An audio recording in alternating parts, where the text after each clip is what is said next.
welcome back to Five. My name is Stephen Howson. This is Gazetta Dello Five, joined by Fabrizio Romano, Joe Beya, and Rio Ferdinand. And we're going to talk what's going on in the world of transfers. But I want to start with Serie A because we've just been having a look. United obviously playing at Atalanta this week. Tough game. Napoli are flying. What's going on? Incredible. We have to say congrats to Napoli because they signed 2 years ago the striker, Victor Osimhen, an Nigerian striker. He's scoring a lot of goals. He is a kind of leadership for this team, always scoring, always with great mentality. He's helping the team, and I think he will be the next one, big one, going for 100 million euro or something close to this in the coming years because he's incredible. Wow. And they won 8 games in a row, so it's impressive what they did. So congrats to Napoli. They're really, really good. A lot of teams could have gone for this, Osimhen, couldn't they? A lot of teams could have had him before he left. Where was he at before? Lille before, was he? Lille. Yes. Yeah. Yes, many teams wanted him. Yes. Also in Premier League, Liverpool were interested. Then he had some problems with agents. He switched his agents like 3 times in 3 months. But then he joined Napoli, and now he's scoring a lot of goals. They paid around 60 million euro for him, but I'm sure that he will be the next one after Lukaku and these kind of strikers to go to top clubs in some years. Well, let's go from one good striker, very good striker, to one of possibly the best, if not the best player on the planet right now, Mohamed Salah. Wow. How are they seeing him over where you are? I'm from Italy, as you know, and so I still remember Mo Salah when he joined Fiorentina and then Roma. Okay, he was good in Fiorentina. He was so good in Roma. But to be honest, I wasn't expecting Mo to have this kind of process with Liverpool. It's incredible. It's just a pleasure to watch Mo scoring. We still remember him not just as a player, fantastic player, but also as a person. He was great in Roma dressing room. I was speaking with some old teammates of Mo, and they always told me we're not expecting this kind of process from Mo in Premier League, but as a person, he was always great professional, always hardworking to be the best in the world, and was seeming not possible. But now he's, in my personal opinion, as Jurgen Klopp said, is one of the best, if not the best. So incredible. It's just a pleasure to watch Mo Salah playing and scoring. It's crazy because I watched him, in Italy. Even when he signed for Liverpool, there was not one part of me that thought this guy could potentially be one of the best players in the world. I thought he could be a very good player, would be a top player, but one of the best players in the world. People now consistently now saying he is the informed best player in the world right now. Messi, Ronaldo included. And in terms of the way he's scoring goals, creating chances, just the whole way he's playing, he looks like somebody who's in complete control of every single situation that he comes faced with at the moment. And you don't really get many times in your career like that. Mo Salah is in the midst of that right here and now. Yes, and also one point, I still remember when Roma sold him to Liverpool, it was one of the biggest sale in Roma history. It was 50 million euro. So I still remember Roma fans were like happy, saying, okay, we lost Mo Salah, but we're receiving 50 million. Look at Mo Salah now. With 50 million, you're not buying anything for Mo Salah. So really, congrats to Liverpool because they did an incredible business, and congrats to him because I think the process he had was incredible. And to do like this from Serie A to Premier League is never easy. You know better than me. And look at Lukaku, for example, now. It's not easy to go from Serie A to Premier League. It's completely different process. And what Mo did is incredible. Sorry, talking of Lukaku, I've seen the comments today. Have you seen them from Paolo Di Canio? Yes. Saying he's basically quite a basic, dull centre forward. How has that gone down over in Italy? And obviously, he won the Serie A last year as one of the best players in the league. It's surely not as simple as that. Paolo, also, when Romelu Lukaku was performing at top level here in Italy, Paolo Di Canio was saying many times in Italy that he was convinced that Lukaku is not a player for top level, like saying top matches, Lukaku is never scoring. This is what Paolo Di Canio has always been saying. And if you look at the stats, Lukaku has been great with Inter, has been one of the best players in Serie A for 2 years. But in top matches, apart of the derby in Milan with AC Milan, Inter AC Milan, but in other games like with Juventus or in Champions League games with Barcelona, with Borussia Dortmund, he was not scoring. And this is why Di Canio was saying Lukaku is a great striker, but he's not a top world-class striker because he's not scoring when the top level is coming, is not match for Lukaku. And the same will happen at the Euros with Italy, Belgium, Italy, Lukaku not scoring, Belgium out of the Euros. And so Paolo Di Canio was saying the same. So we are not surprised with Di Canio saying like this. But I think in some points is what he always thinking is, for example, he was saying Osimhen of Napoli, player was talking before, He's completely different from Lukaku because he's fast, he's fighting for the team. Sometimes Lukaku is too slow, he's losing something for the team, and this is why I'm not surprised. This is what Di Canio said of looking at Lukaku at this level in Chelsea in Premier League. Bringing it back to England, I want to focus on Ole Gunnar Solskjaer. Now, I was watching some of your content on your channel, Fabrizio, as well, and I saw that you covered some of this. What is his position now? Because I saw what I called the dreaded vote of confidence yesterday, saying, no, his job is safe. For someone who's in the know, what would you say? I would say that football, how it is. So today you're safe, and football in 1 week, in 2 weeks, in 3 weeks, everything can change because we're talking about Man United, top club in the world. So it's normal to have things changing if things are not going the right way on the pitch. So as of now, the position of Man United board is we are with Ole. We are sure that Ole is the man to do it. We are with the manager. We are backing him. We are not talking with any other manager. This is something important to clarify because we are always rumors about Conte, Zidane, talks, inquiring. Man United say that they are not talking with any other manager, and they're still protecting him also because they gave him a new deal. Let's remember that in August they gave him a new deal till 2024, extending the contract also of his assistants. So always helping Ole in every way they can do it. So they are with him. But of course, I'm sure that they are expecting Ole to change the situation as soon as possible. Now they have Atalanta, and it's not going to be an easy game. And then they will have top matches in Premier League with Liverpool and many others to show how we can fix the situation. So they want to see how this team is going to improve.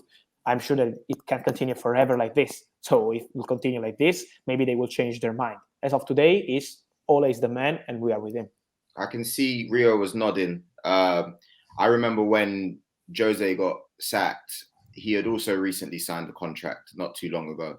I think we must remember that football is football. And like you said, if things don't change, then anything can happen. Ain't that right, Steve? Yes. I'm pretty sure Mourinho's extension was in January and we sacked him in December. So I don't know if you get to use the word recently. Still pretty recent, if you ask me. Less than 12 months. I also think there's different circumstances going on with what happened with Jose at United. And ultimately, as I've said all along, the only thing that's going to change whether he's United manager or not is Champions League qualification, or the looking like they're not going to achieve Champions League qualification. And whether some fans think that's enough or demand more, that's what the Glazers have demonstrated here, that's their cut-off point. Get Champions League. Steve, Man United finished second this season. If Man United finished fourth and 25 points behind the leaders, the winners of the winners of the Premier League, so you believe he'll stay still? I believe the Glazers only care about Champions League qualification. My personal beliefs on that, it's probably a massive underperformance and probably a bit of a swing from what we all was hoping at the start of the season. But if you talk about what the Glazers will do, they've shown you that they're only asked about the Champions League qualification. So I think if he delivers Champions League qualification, I think they'll be all right with him in the job. That's not necessarily what I want, but that's what I think they'll do. I think, in my personal opinion, if they will finish like fourth or third, 25 points or 20 points behind, they will change. This is my feeling. I agree. I think that's what will happen if he does finish that far behind, Champions League or not. And there's a regression, not a progression from this season. Yes. I think that's what will happen as well. Yes.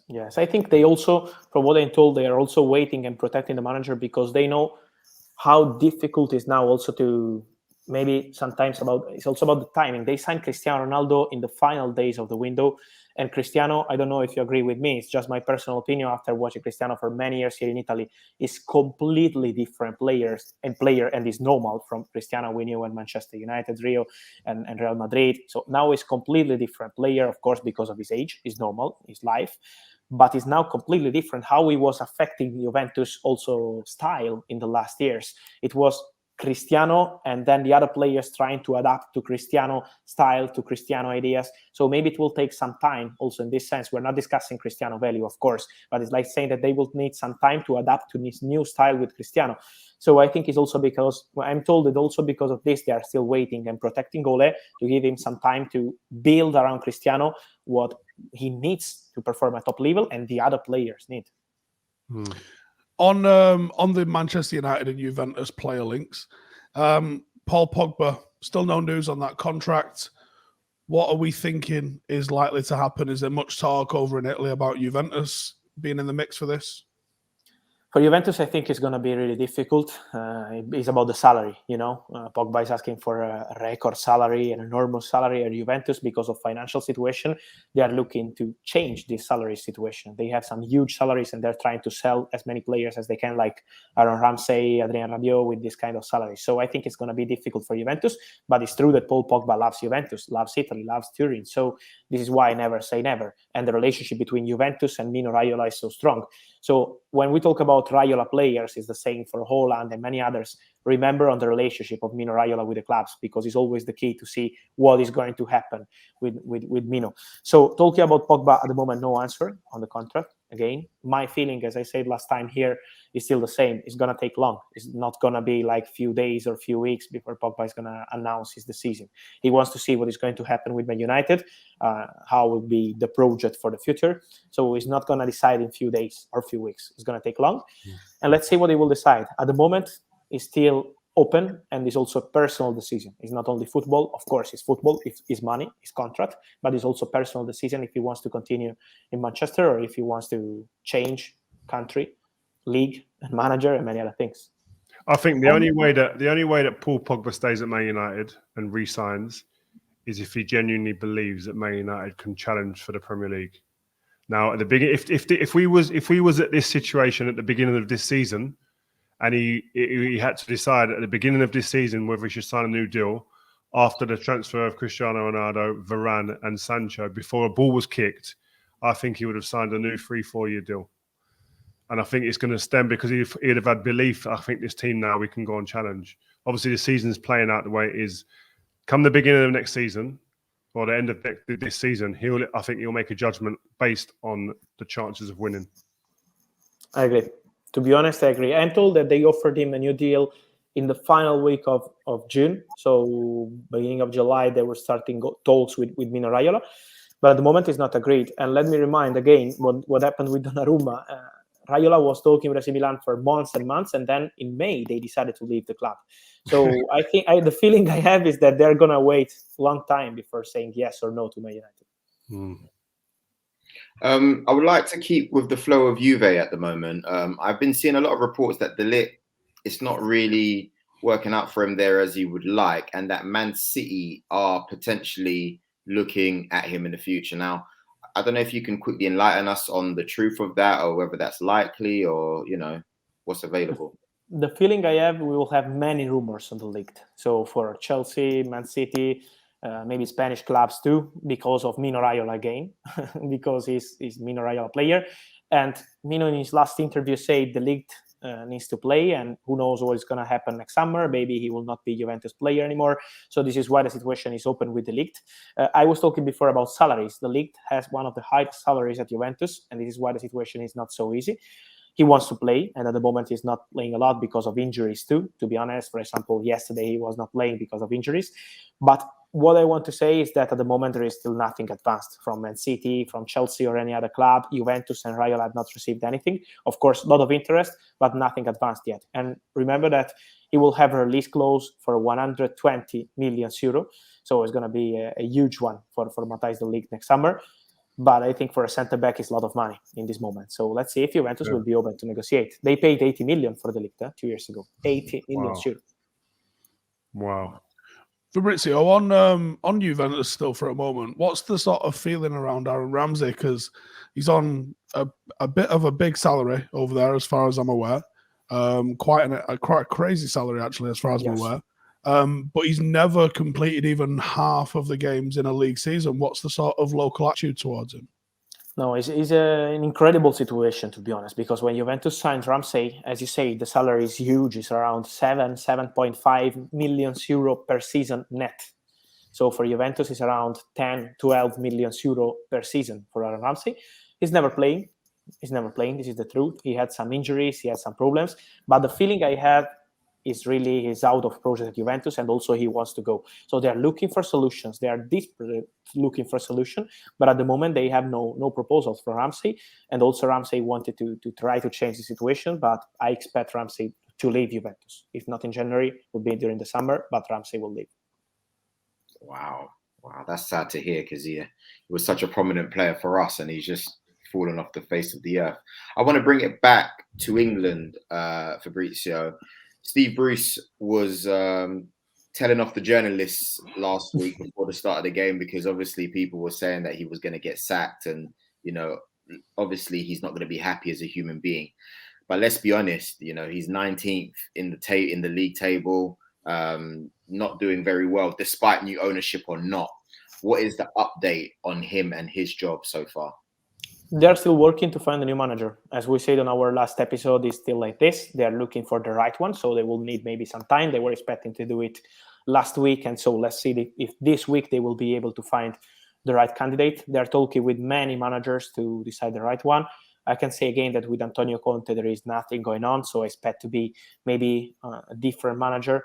I will keep an eye on other names. I see also around now the name of Steve Gerrard, and let's see what he will decide. But at the moment, it's not advanced yet. They are still in early process to decide who is the right manager. Brendan Rodgers was a name they had in the list, but he doesn't want to leave. It's true that he was in the list for Newcastle, but he has no intention to leave the club, so he wants to stay at Leicester.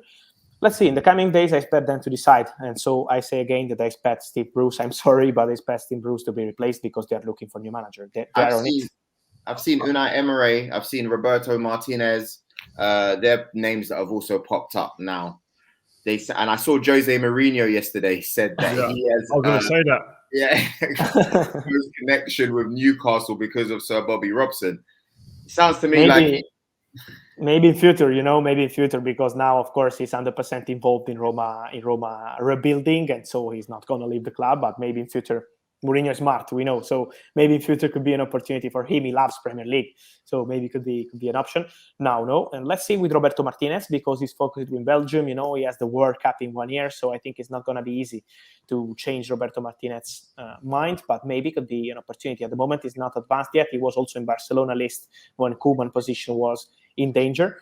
So let's see, with Unai Emery, he's 100% involved in Villarreal process. So I think it's not going to be easy too. It's not easy in this moment to find the right manager with this kind of position in the table. So for Newcastle, okay, you have new ownership, you have bright future coming, but as of now, it's not so easy. How much is Newcastle's current position affecting their plans? Oh, of course, that is affecting their plans because many players and managers, so they are still waiting to see what is going to happen with Newcastle in the coming months. So I think January window too is not going to be so easy for Newcastle. I think they're gonna, from what I'm told, they're gonna look for players who know so well the Premier League. They want players that can help immediately. So maybe it's not for big names, as we said, Coutinho, many rumors, Icardi.